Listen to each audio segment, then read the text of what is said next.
semuanya, nama saya Dania Rodatul Aisy dari kelas 9B. Nah, di video kali ini saya akan menceritakan sejarah dari daerah Bali, yaitu sejarah Perang Puputan. Selamat menikmati. Perang Puputan Margarana adalah sebuah peristiwa sejarah perjuangan rakyat Indonesia dalam mempertahankan kemerdekaan yang terjadi di Desa Marga, Kecamatan Margarana, Tabanan, Bali. Perang Puputan Margarana terjadi pada tanggal 20 November 1946 antara pasukan Indonesia melawan Belanda. Nah, kira-kira penyebab dari perang ini apa ya? Jadi, Perang Puputan Margarana di Bali disebabkan oleh hasil perjanjian Linggarjati antara Belanda dan Indonesia. Dalam perjanjian Linggarjati, salah satu isinya menyebutkan bahwa pengakuan Belanda secara de facto atas eksistensi negara Republik Indonesia hanya meliputi Sumatera, Jawa, dan Madura. Setelah perjanjian Linggarjati disepakati, maka pasukan Belanda harus meninggalkan daerah de facto itu paling lambat 1 Januari tahun 1946. Itu artinya perjanjian Linggarjati tidak memasukkan Bali sebagai bagian dari Republik Indonesia yang membuat rakyat Bali kecewa dan kemudian memicu perlawanan. Selain akibat dari perjanjian Linggarjati, Perang Puputan Margarana juga dipicu oleh penolakan Letkol I Gusti Ngurah Rai yang saat itu menjadi kepala divisi Sunda Kecil terhadap Belanda untuk mendirikan Negara Indonesia Timur atau NIT.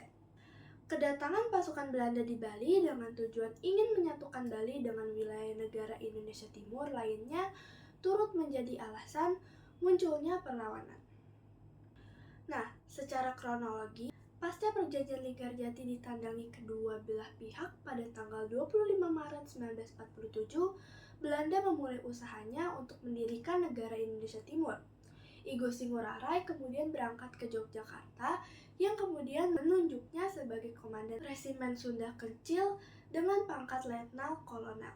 Letkol I Gusti Ngurah Rai yang berangkat ke Yogyakarta untuk melakukan konsultasi dengan markas besar TRI menolak untuk bekerja sama membentuk NIT. Diketahui selepas proklamasi kemerdekaan, Letkol I Gusti Ngurah Rai dan rekan-rekannya membentuk Tentara Keamanan Rakyat atau TKR Sunda Kecil di mana I Gusti Ngurah Rai menjadi komandannya. Di bawah I Gusti Ngurah Rai, TKR Sunda Kecil memiliki kekuatan 13,5 kompi yang tersebar di seluruh kota di Bali dan dikenal dengan sebutan Ciung Wanara. I Gusti Ngurah Rai bersama pasukannya kemudian bertekad melakukan perlawanan terhadap Belanda.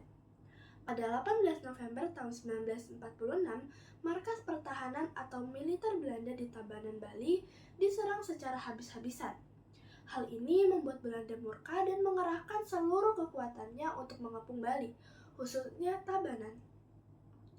Belanda mengirimkan pasukan Gajah Merah, Anjing Hitam, Singa, Polisi Negara, Polisi Perintis, dan 3 pesawat pemburu miliknya.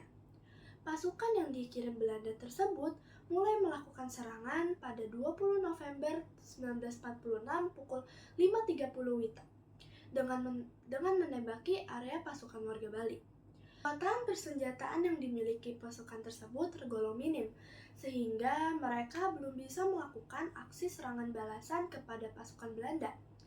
Sekitar pukul 9 WITA, pasukan Belanda yang kira-kira berjumlah 20 orang mulai mendekat dari arah barat laut dan beberapa saat kemudian terdengarlah suara tembakan.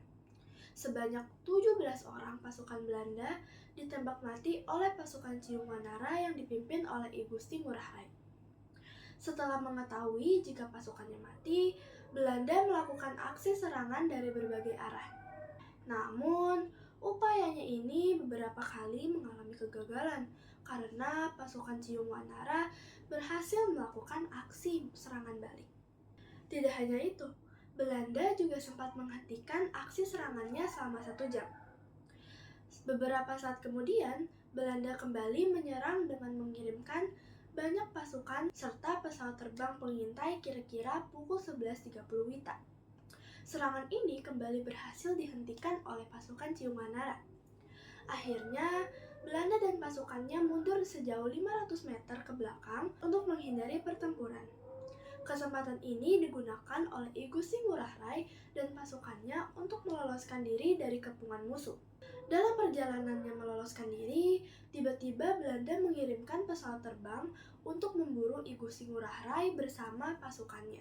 Untuk terakhir kalinya, I Gusti Ngurah Rai menyerukan puputan, yang berarti habis-habisan. I Gusti Ngurah Rai bersama pasukannya bertempur melawan Belanda hingga titik darah penghabisan. Dikutip dari situs Kementerian Pendidikan dan Kebudayaan atau Kemdikbud, I Gusti Ngurah Rai dan 1.372 pejuang Dewan Perjuangan Republik Indonesia sudah kecil gugur dalam puputan Margarana.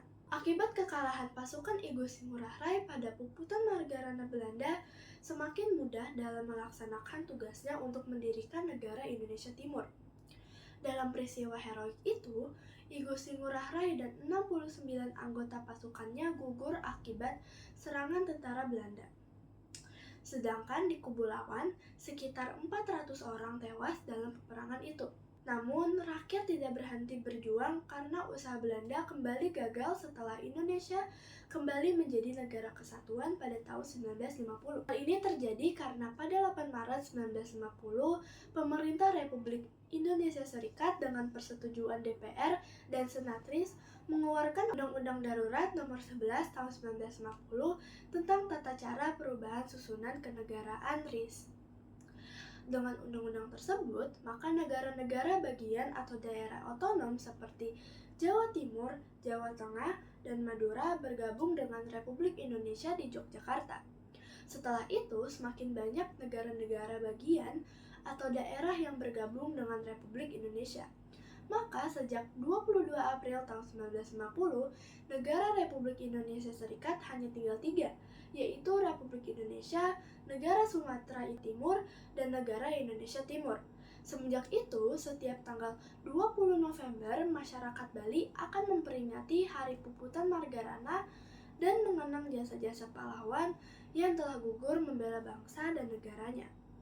Sekian dari saya, mohon maaf jika ada salah kata. Terima kasih.